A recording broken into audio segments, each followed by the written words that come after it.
Hi, everyone. Welcome back to Chitheads. My guest today is Kavitha Chinnaiyan. Kavitha became drawn to the direct path through the teachings of Greg Good and Sri Atmananda Krishna Menon. She has studied yoga, Sri Vidyasadhana under the direction of Sri Chaitanyananda Nata Saraswati, Vedanta and Tantra through Chinmaya Mission, and the teachings of Sri Premananda, Sally Kempton, and Paul Muller Ortega. Chinnaiyan blends her expertise in cardiology with her knowledge of Ayurveda, yoga, Vedanta, Tantra, and the direct path in her program for patients to discover bliss amid chronic illness. She is an integrative cardiologist at Beaumont Health System and associate professor of medicine at Oakland University Beaumont School of Medicine in Rochester, Michigan. So with that, hello, Kavitha. Thanks so much for joining me. Hi, Jacob. Thanks so much for having me. So it's a real pleasure to talk to you today. Excuse me. I'm really looking forward to talking to you about your book, Shakti Rising, Embracing Shadow and Light on the Goddess Path to Wholeness, which I'll show here, even though this is mostly going to be audio for our listeners. So before we get into discussion about your book, I'd love to hear a little bit about your own personal story and what has led you to this work on the Mahavidyas and Tantra. Yeah, so the story is very familiar, something that most of us who are on this path have been through in one form or other. Mm-hmm. And as you know, most of us are, I mean, all of us are driven by this inherent sense of lack, the Yeah. anavamala. Mm-hmm. And that kind of drives us to seek whatever it is that we seek, in terms of permanent contentment and permanent fulfillment. And for me, that seeking really involved academic success Yeah. and getting one thing after another in terms of achievements and success and so on. And somewhere along the way, I realized that it didn't really matter what I was achieving. There was never really an end to it, Right. end to the seeking. It just went on and on. And it was always this lure of, okay, once I have that, I'll be complete. But then Yes. that never led to that sense of fulfillment. And so I had this epiphany, at one point that what I was really seeking was the end of seeking. Mm-hmm. That is really the driving force for each of us. And although my spiritual journey, so to speak, kind of began in childhood. I grew up in India and was immersed in the philosophy of yoga and Vedanta and so on. But this kind of led to this deepening and into this path of very deep self-inquiry and so on. So after several years of that, I literally heard this voice in my head saying, you take up Sri Vidya. Mm. And this was after years of studying Advaita Vedanta.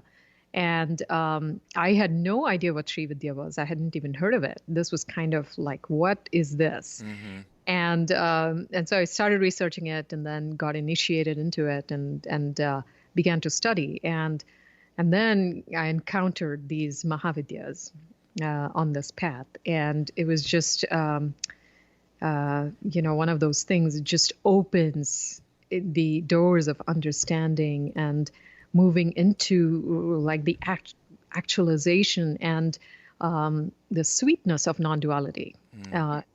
And through this path of these particular deities and how they unfold in each of our lives. So that's really what happened. Yeah. Now, growing up in India, was your family particularly inclined towards the spiritual teachings, or was it just kind of the cultural environment of India being saturated in these teachings? You were just steeped in that, or was it something more? Was there something along the way that spurred you in that direction? Well, no, yes and no. My family, I come from a Shaivite family, Mm-hmm. so there was a lot of, immersion, and I come from a particular community of Shaivites that are known as Veerashaivas Mm-hmm. in the southern part of India, Okay. and it's really based in bhakti Ah. and completely non-denominational and so on. So. But when my parents did these rituals and the pujas and things like that, my inherent rebellious nature was like, why are we doing this? What is the significance of this? Yeah. Because you can't tell me to do something without really explaining that. Yeah. Yeah. And to be honest, a lot of Hindus, I would say most people who are steeped in this in a cultural way, don't really understand the significance of a lot of things we do. And so that kind of drew me away from Hinduism for a while. I was more interested in Christianity because it seemed much more simple and straightforward. And I was attending Christian schools and so on, as most people do in India, in urban India. And very miraculously, when I was in high school, actually, my math teacher also happened to be a Sanskrit scholar, and very much in the Sringeri Mutt, the Shankaracharya's Mutt of Advaita Vedanta, very involved in that. And she just pulled me out of class one day for no good reason and said, I'm going to start teaching you to chant the Bhagavad Gita. Amazing. To this day, I don't know why she picked me. Yeah. And she just started teaching me, and then that became like, my path, so to speak. I was really immersed in the Bhagavad Gita, and I have been for the last 30 years or so. So, and that kind of opened these, doors of inquiry. It's like, who am I really? Why am I here? And that kind of stuff. So then, your book that you wrote is about the direct path, and so I'm curious, what is not the direct path, and then what is the direct path for those that are not familiar? Yeah, that's a great question. So, in the book, I describe both the progressive or the indirect paths and the direct path. So the progressive paths are the ones that, a lot of us are familiar with, which is yoga and tantra and Vedanta. They're all, indirect or progressive paths. Progressive path means that we start from this understanding that, the ordinary state of mind where we are identified as this person, as this story, or as this body mind. And then we, progressively purify our minds and bodies in various ways. And for instance, if you look at the Yoga Sutras, there is the eightfold path, which starts with the yamas and niyamas and then goes progressively. And so too in Vedanta, there are all these prerequisites, and then you meet them, and then you slowly get into this understanding that I am not this body mind. And that comes through this progression along the path. The direct path is different because it starts with the premise that you are already divine. You are that non-dual Sat-Chit Ananda. And so what happens if you take a stand as that pure awareness and then examine your mind and body from that viewpoint? And so then the inquiry is along the lines of, okay, I stand as awareness, as my true nature, and then I observe the world, the body, the mind, and so on. And so the direct path isn't necessarily a short path. So just to be very clear, because in the direct path too, even though we take a stand as awareness, that isn't stable. And that stability comes from constant inquiry and looking at these objects, so to speak, in our experience in increasingly subtler ways, and becoming free of that. So it's just the vantage point from where we begin the path is what determines whether it's the direct path or the progressive path. I see. And there are branches of the direct path in various traditions. For instance, of course, as you know, in non-dual Shaiva Tantra or Kashmir Shaivism, there's the Pratyabhijna Hridayam, and that school is really the direct path or that recognition.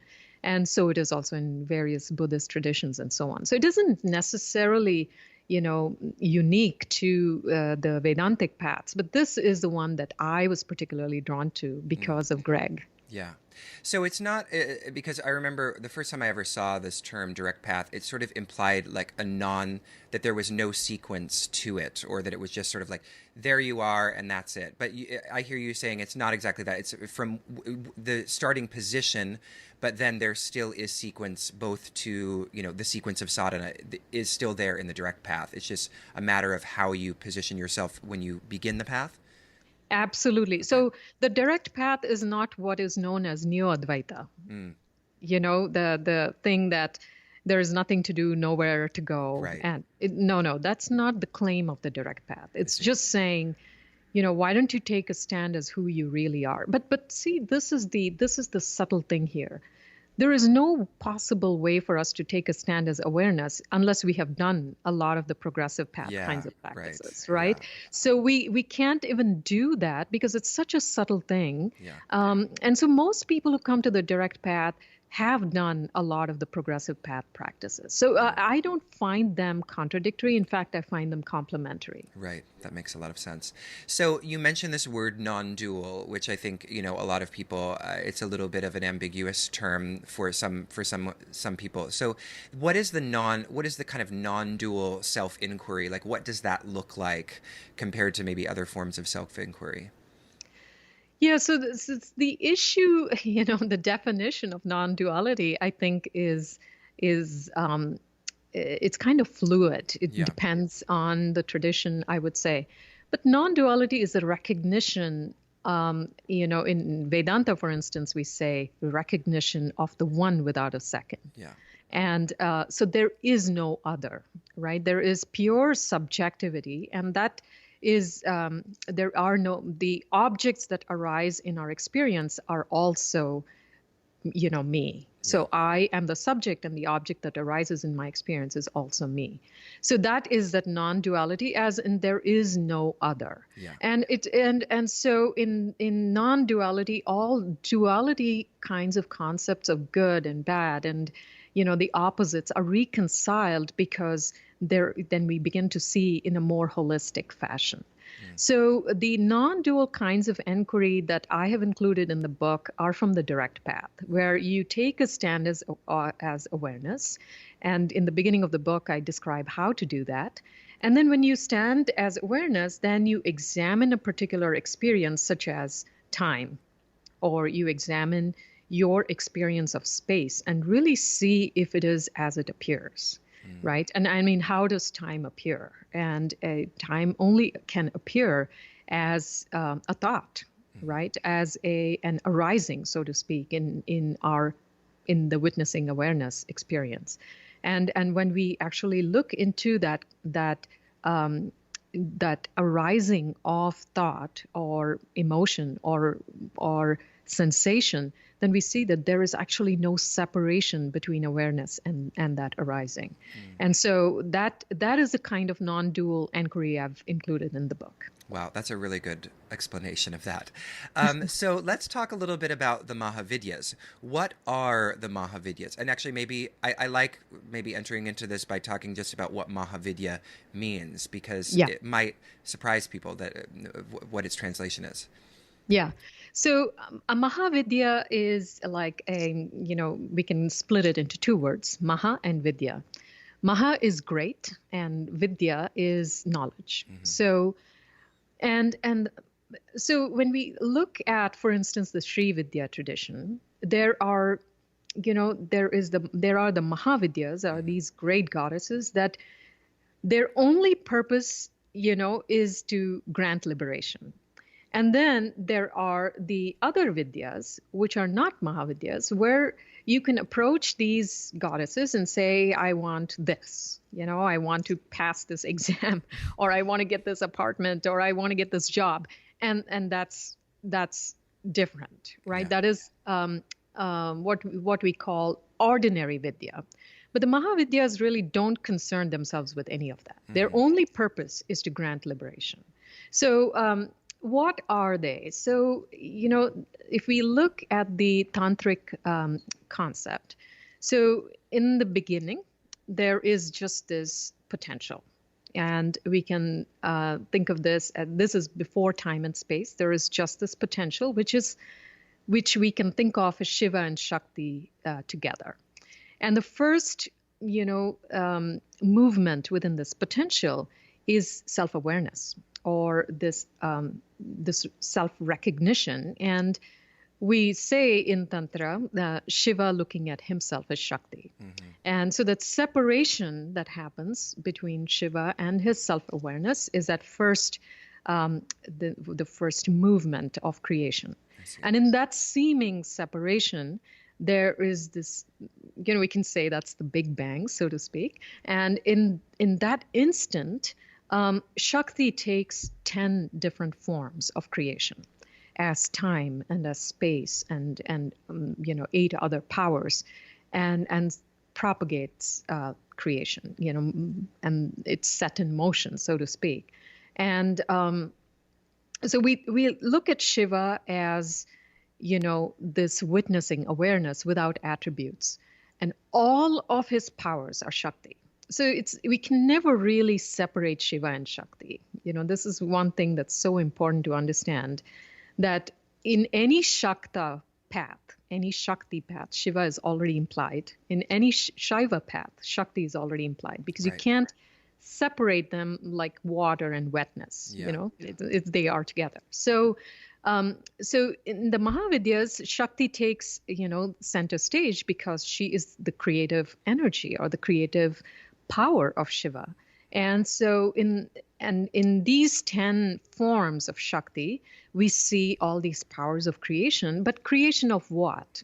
Of course, there is a creation of the cosmos, the universe, but also the creation of this microcosm, of who we end up thinking we are, mm-hmm. and this limitation that happens, because creation is a limitation, right, of Shiva and Shakti. It is a limitation of that prakasha into akasha.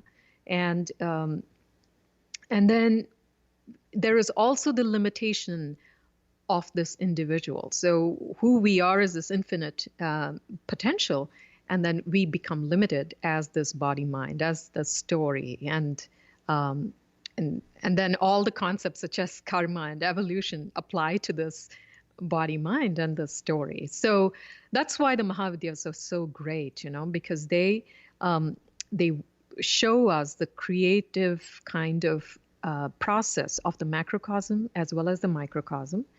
And the other important thing about the Mahavidyas is, whereas we look at various deities and say they're all light, mm-hmm.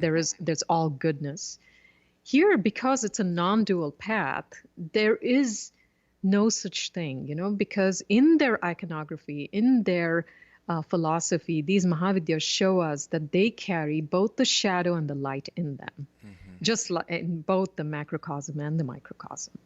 That's great. So that's actually a good segue to my next question, which is about the shadow. So, let's talk about that for a minute. What do we mean when we're talking about the shadow, and how can someone?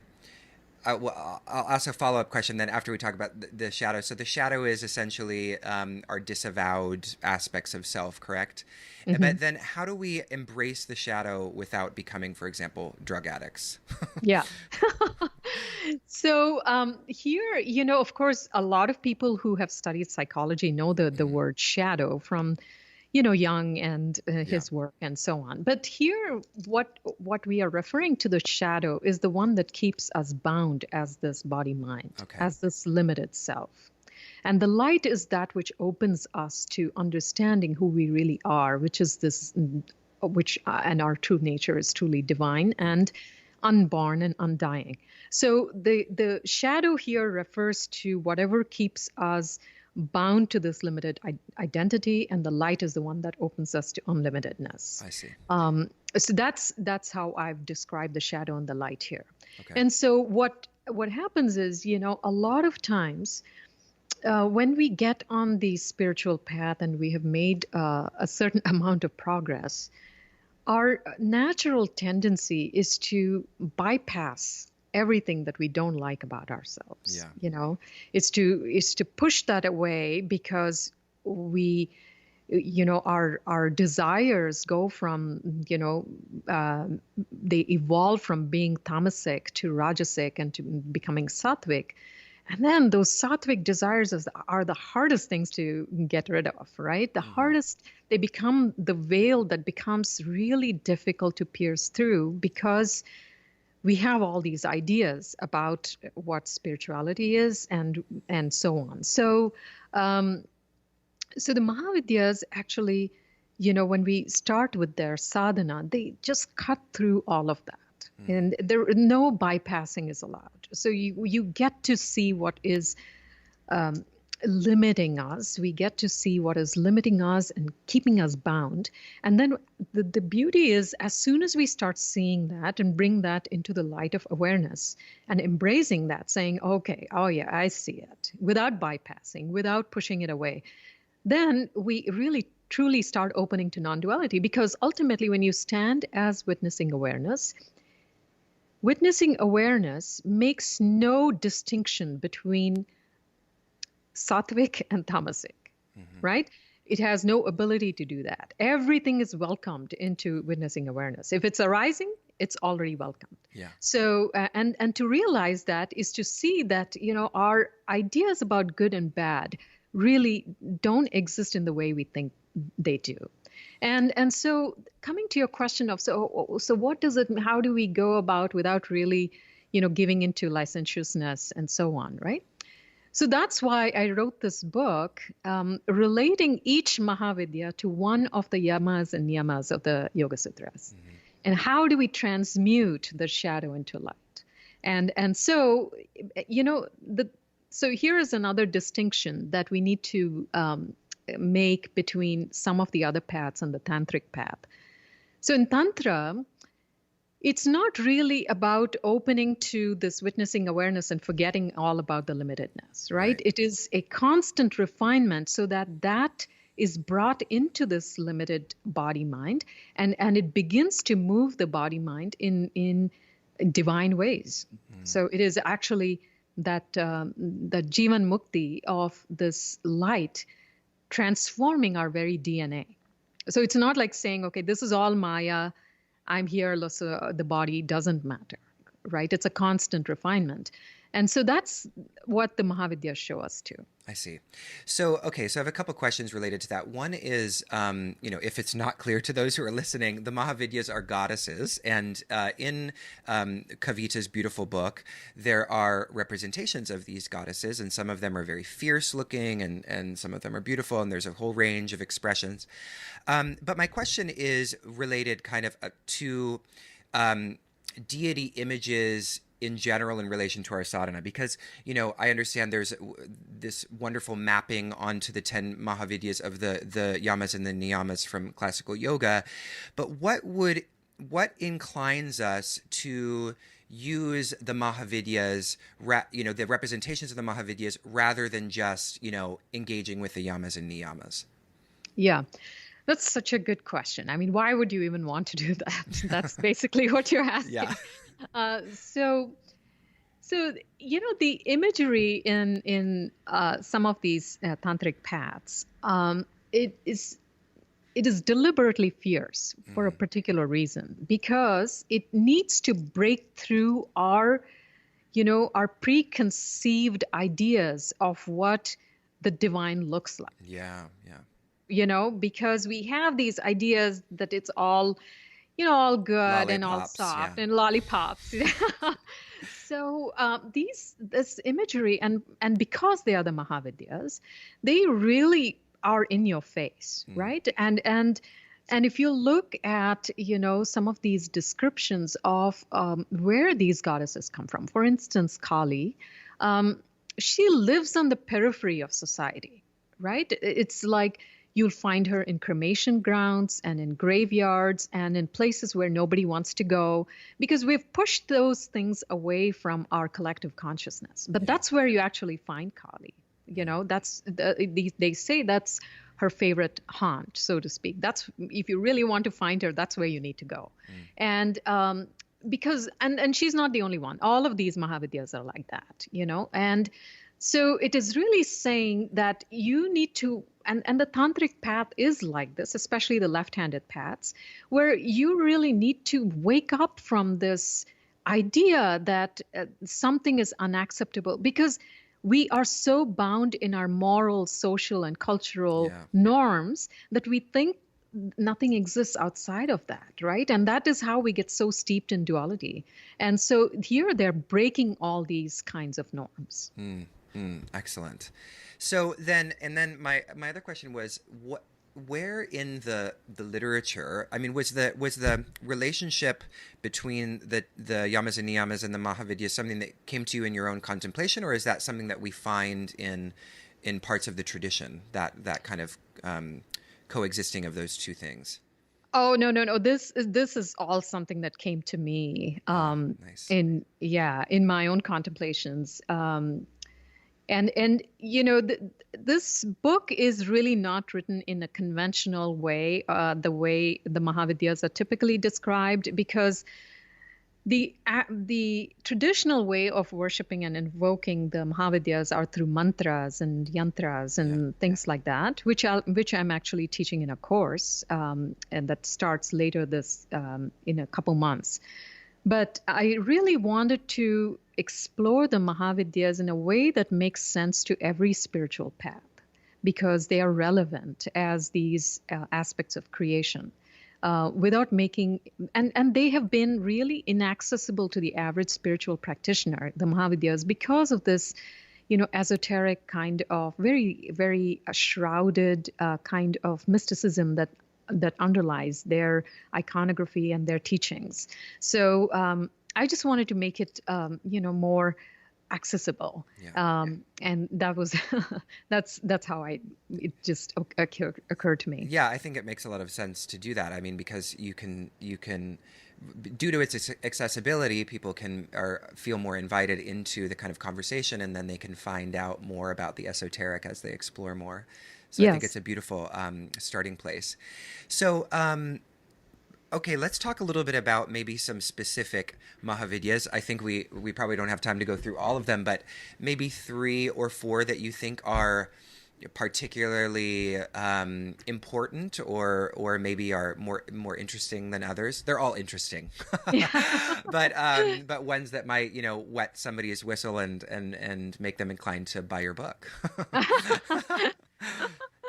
So we can talk about Kali, since a lot of people are familiar with Kali. Yeah. And I think it makes sense to talk about Kali because there is so much misunderstanding about her too. Yeah, certainly. And so Kali is always a Mahavidya. That's one thing that we need to be very sure about, because, my guru talks about Kali like this. He says, she stands at one, you have a door between you and Kali, and she's standing right there, out of this, and you're standing here on the other side of the door. And you better be careful about invoking her, because what she'll do is she'll reach through the keyhole, grab you, and pull you through, because she's not interested in any other kinds of things. Her only purpose is to grant liberation. Yeah. That's it. Right? So she's not interested in how you're going to feel during the process. She's not interested in your comfort. She's not interested in, I can't handle this. So what she does very systematically is she cuts through all the bonds you have in life, right? And all of a sudden, things that are not serving your sadhana, they will go. Yeah. And they can be relationships. They can be like, financial things. They can be your job. They can be your livelihood. You must be prepared to let go of all that if you really want to invoke Kali. Right? And so Kali's sadhana is really not for everybody. Yeah. So, and also there's so much of misunderstanding, especially in this era where we are thinking that there is a resurgence of the divine feminine, which I disagree with, because everything in existence is Shakti. There's no resurgence. She's already here. She's already right? Here. Yeah. Yeah. And so we can't equate Kali with an angry woman, because that's not who she is, right? Because Kali is the creative force of time, which is why she's the first one. She is Adi Shakti, right? Time is when creation begins. And so she is this, she's depicted as completely black, because She is that primordial force, that womb from which everything arises. And so as time, she traps us on this linear timeline where we think there is a sequence of events of a past, a present, and a future, even though we can't really find it. Yeah. Right? If we really contemplate, there is no past, it doesn't exist. There is no future, it doesn't exist. And even the present as we think doesn't exist. Right? Because we are always saying, for instance, in popular culture, be present, be in the present. You can't possibly be anywhere else. Yeah. Right? Yeah. But whether you know that or not, you're always in this eternal now. It's just we don't realize that because our minds are on this linear timeline. Yeah. And so Kali traps us in that linear timeline, right? This is how she traps us, and that is the shadow aspect of Kali, of becoming entrapped in this identity which rests in the past or future, right? If I asked you, who are you? It's going to be a whole lot of stories based in the past. Yeah. Ask me, my stories will be in the past or about where I want to be in the future. Yeah. Right? Because in this eternal now, our identity doesn't exist. So all of the shadows of all the Mahavidyas come from, Kali's shadow of being trapped in this linear time. So, which is why when we invoke Kali, we have to have an understanding that she'll just pull us into the eternal now, right? Through that keyhole. And that will have nothing to do whatsoever with our relationships and our comfort and our, the kind of juicy stories we have around life, which are all based on linear timelines. Yeah. Right? Yeah. So that is why she's this Mahavidya. And her biggest shadow is aggression and violence. And we all, especially spiritual practitioners, we come to this path and think, oh my gosh, I'm vegan and I'm now, nonviolent, right? But then, and this is, from my own experience. And when I became vegan, for instance, it was like I had all these judgments about everybody else who was not. Yeah. Right? And so we see how our microaggressions in the way we judge people as soon as we meet them, in the way we are constantly, our minds are going when somebody is talking. Yeah. And we are projecting, our lens, which is made of this past or future, is what we filter our experience through. And that is the fundamental cause of violence. And we never have to kill anybody, or we never have to speak an external word, and we can still be very violent because of this being trapped in Kali's timeline. And so she is, the Adi Shakti. So then it's safe to say that the principle of nonviolence from this perspective tends to get interpreted rather superficially, because it's not taking into consideration the subtler forms of violence that sort of characterize our everyday consciousness. Yeah. So is there such a thing as escaping completely, like being like purely nonviolent, or is that part of the mythology that we're in the non-dual path we're seeking to transcend? Well, here's the thing. So how can we become truly nonviolent, right? It is by seeing that there is no other. Yeah. Right? It's through that understanding and seeing in experience, not just through intellectual knowledge, but actually seeing in our own experience that there is no other. And so that truly that nonviolence comes when we have that experience, an ongoing experience, that whatever is coming through from me is in me. Right? My experience of another person is also in me, and not in me as this personalized awareness, but this global awareness in which me, the me, also arises and subsides. Yeah. Right? So it is then that we lose the ability to really judge anybody, to really see good and bad. See, and so people ask me, or this has been my own inquiry too, is then so what happens to us? Are we going to just become completely, quiescent and not really act in the world? Well, it isn't like that either, right? Because remember that we talked about this refinement process. So we are still acting in the world and we are still doing what we think is right, but we are no longer attached to that outcome. Right. We are no longer attached to the body doing the thing. There isn't a me doing things, right? So it's a subtle distinction there. Mm-hmm. Okay, so let's move on now to our second Mahavidya. Sure. We can talk about Tara, who's the second Mahavidya. Okay. And so Tara is very interesting because she is that primordial vibration from which all of creation arises, right? Yeah. So,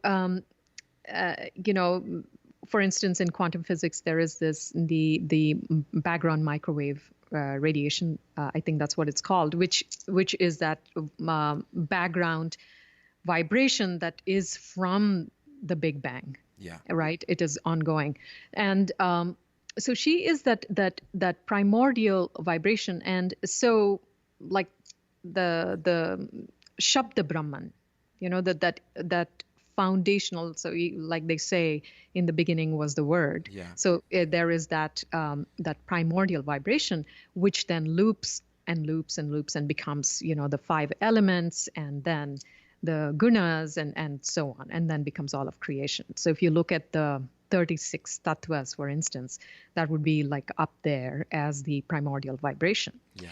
And so what happens in Tara's shadow is that all of these vibrations, the coarser vibrations that we come to take ourselves to be, they kind of mask and completely mask the underlying primordial vibration. Yeah. So she is actually depicted in 3 different forms.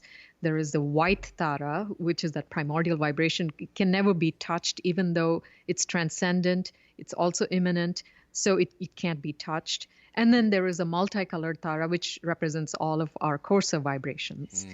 And so this vibration is touched in our deep meditation, for instance.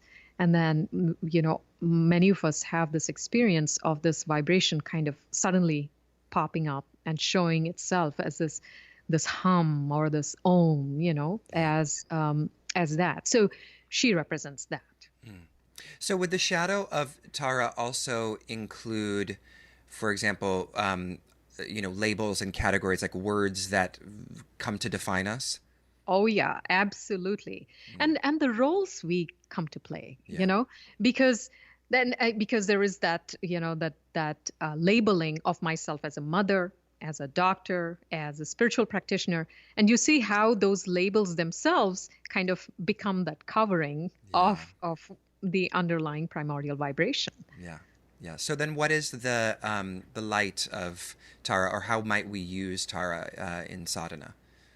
So Tara's light is truth, satya, right? So because we are like uncovering all of this and saying, this is not who I am. This is not who I am. So what am I really? So it is sticking to the truth at all times. And that truth is much more than telling the truth, as we commonly interpret the yamas and niyamas. Yeah. And it is much more than that. It is actually this constant awareness of our labels, of our of the way the mind is going in our validations and our justifications, constantly, right? And then coming back to the truth again and again and again. That's how we really open to Tara's light. Beautiful. Okay, let's do one more, and and I'll let you choose what you think would be the best one. Let's talk about Tripura Bhairavi. She's the 5th Mahavidya. Okay. And I love all of them. Yeah. To be honest, it's hard for me to pick, but Tripura Bhairavi is very interesting because she is the force of Kriya Shakti. right? Okay. So you have this primordial vibration, and it within it it already has the it is embedded with the Ichha Shakti and with the Jnana Shakti and the Kriya Shakti. Hmm. And the Ichha Shakti is represented by Tripura Sundari, the third Mahavidya, and the Jnana Shakti is represented by Bhuvaneshwari, the fourth Mahavidya, and then Tripura Bhairavi is the Kriya Shakti. Mm. And so she is the power that converts the primordial vibration into creation. So she is the one that makes the will and knowledge, converts them, or brings them into creation. And in us, Bhairavi represents as tamas, inertia. When you think about action, that inability to do something, even when we know we need to do that, Yeah. right? Which all of us go through. Yeah. And that is tamas, really, that is that inertia. And a long time ago, when I was contemplating on tamas, it just occurred to me that you change one letter, the tamas, and put the word, put the letter P, it becomes tapas, Yeah. right? Which is the exact opposite, Exactly. right? Yeah. Yeah. So the tamas and the tapas are kind of the shadow and the light of I see. Bhairavi.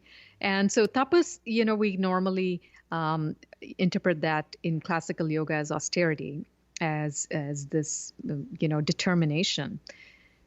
But it's more than that. It is that fire that needs to be lit, where all of our actions and our thoughts and our emotions are poured into that. And we allow this fire, this chidagni, to light us. It becomes the fire in the belly and burns away that tamas, so that the divine will and the divine knowledge can actually flow through, because we have burned through that tamas. Wow. So in your book, you go through, there's a lot of beautiful practices and meditations that people can kind of sink their teeth into. But kind of generally speaking, when it comes to the sadhana around the Mahavidyas, is the recommendation that someone kind of moves through them sequentially, or is it more, you pick the one that seems to resonate with whatever challenges you have? Do you have any thoughts on that? Yeah, so that's a great question. And so just to clarify, we don't need to do the sadhana of all the Mahavidyas. Okay. One is enough. And one can take lifetimes. Right. So the Mahavidyas work in a very beautiful way. When you open to one and do the sadhana of one, she will take you to the other 9, because they're all connected. Yeah. So and so who should, which Mahavidya should we work with? And of course, if somebody has a liking or kind of are drawn to one, they can just do that. In this book, I have depicted them as being sequential, but they need not be. Okay. Okay, they need not be. And you'll see, anybody who takes up this sadhana of the Mahavidyas, they'll have their own interpretation of it. It doesn't have to correlate with the yamas and niyamas. They can be, this is how Shakti works within us, She just works on our individual kind of wherever we are at, and gives us insights that are relevant to each of us. Excellent. So it's more that a kind of intuitive a feeling of an intuitive connection to a specific Mahavidya is sort of the doorway. Yes, it is that intuitive thing. But then, as I was saying, I'm collaborating with 2 others to come up with a course that starts in a month or so, where actually there is also a correlation of these Mahavidyas with your with particular grahas and nakshatras in your chart. So if we really want to know, which Mahavidya to work with, then we can look at the chart and say, well, this is the sadhana you should be doing. And this is astrological chart you're talking about, Jyotish. Astrological, yes, Jyotish. Okay, I see. So that's another way of figuring out which sadhana to do. Ah, that's excellent. Because I'm sure I'm the kind of person that gets paralyzed by choice. So I'd just be like, I don't know, should I take this one? I'd much rather just have it written in my chart somewhere. Yeah. So this is for people who can't make up their minds. Okay, that's great. That's very important. Let's talk a little bit about, before we kind of close up our really great conversation. I think this has been so excellent. The elements of the path of the Mahavidyas, which you talk about at the end of the book. So do you want to just go through those, just a little bit on each one, starting with devotion? Yeah, I think there are so many elements of this path Yeah. because devotion is kind of like the first one, because if we can't connect with the deity, through that love, Yeah. then that practice won't make sense, Right. We right? just won't be connected. Yeah. You won't be connected, and that's true for any deity practice. Yeah. Whether it's on the Shakta path or Shaiva path or whatever it may be, we really need to be able to connect with that. And so devotion is one of those very important things that I talk about a lot in relation to Tripura Sundari, because that connects with that Ichha Shakti. Yeah. To be able to allow the divine to work through us, it can't happen without devotion. Without that wanting to give in to this ideal. Yeah. So that is actually, I would say the foundation for this path. And but there are also other elements, and because I come from a Advaita Vedanta path, a very important element on this path is discernment or discrimination. Yeah. And because we have to be able to discern, and this discernment actually gets more and more subtle as our sadhana progresses. We have to be able to discern, for instance, where is this coming from? Is it coming from my own vasanas, Yeah. my own samskaras, or is this divine will? Yeah. Because we can easily mistake the two and say, Easily. Yeah. right? Yeah. Oh, I like doing this, and so this must be divine will, right?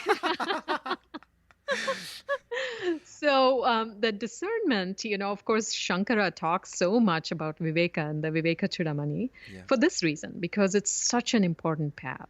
And so I go on and on about discernment quite a bit in the book. Oh, excellent.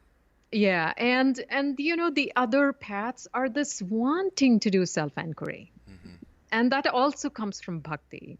Bhakti for the path. It need not be to a deity, but is that burning desire, which is called mumukshutvam. You have to have that burning desire to awaken, right? And so if, for instance, we talk a lot about Kundalini in our classes, and the way I look at Kundalini as being active or not is not through all the energetic fireworks and stuff that we come to associate Kundalini. Yeah. It is really when our priorities shift, where awakening is the first, second, third, fourth priority, and everything else becomes secondary. Everything is poured into that primary purpose. Yeah. Right? That's when we can say the Kundalini has become active. I'm so glad that you said that. I feel like that's such a refreshing and important point of view, because so many people associate awakening with what you're just saying, this kind of like Hollywood moment, this event that is sort of full of fireworks, and they're in the ether, and they've merged with the cosmos. But really what you're saying is that it's as subtle as a shift in your priorities, which can sometimes go almost unnoticed, because it's like all of a sudden, I'm not interested in that anymore, but I really want to do this practice. And if people could connect to that, I think it just would be so much more accessible because it's so much more obvious on that level, rather than kind of waiting or hoping for this moment where you're going to be sitting on your cushion and, all of a sudden you're going to be electrified, Right. And that may not happen, right? Because, not everybody is going to have a sudden, awakening experience. For most of us, it's going to be a gradual kind of unpeeling and, this getting things subtler and subtler and subtler, and that more, that refinement process that happens. Yeah. So I think that desire has to be there for that fuel to kind of burn through, and for that Kundalini to awaken, so to speak. So I do think that is really important. And I can't remember what else I wrote in that chapter, but the other thing is, this radical honesty with ourselves on where we are. Yeah. because especially when you get into the spiritual community and the yoga community or the spiritual community, and you hear what's going on with everybody else, and we start to think that that's happening to us.